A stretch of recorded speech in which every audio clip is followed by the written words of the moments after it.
If I sound a little scratchy in this commentary, pay no attention. I'm just dealing with a silly and irrelevant cold. I'm in New York at the moment at the United Nations Commission on the Status of Women, and I was doing some gender research and came across something that is always problematic in my mind. I've never fully understood it. In many low and middle income countries, governments, families, mothers in particular, can't afford the vaccines to save the lives of their children.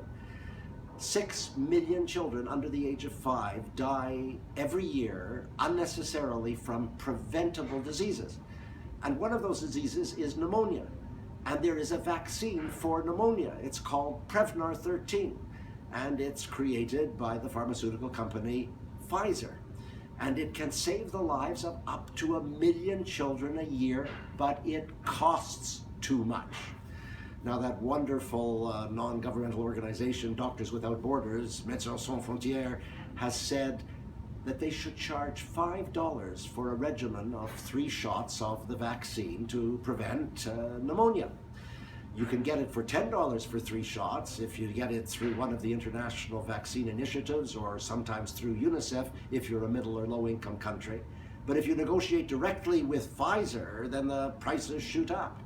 For example, in the little country of Niger, 18 million people, the cost would be $45 to $50.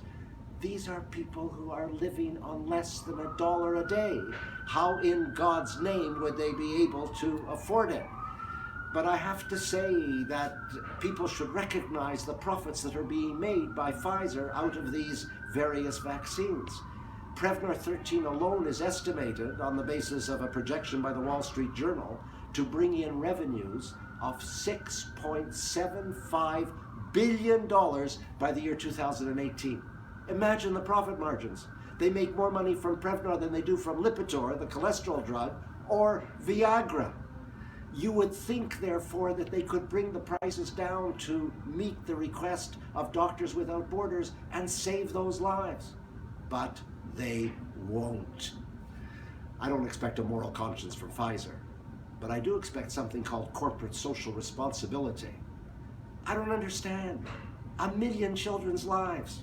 They're making stupendous profits. Even at $5 for the regimen, they would presumably offset their costs of production and manufacture. What is it about these drug companies?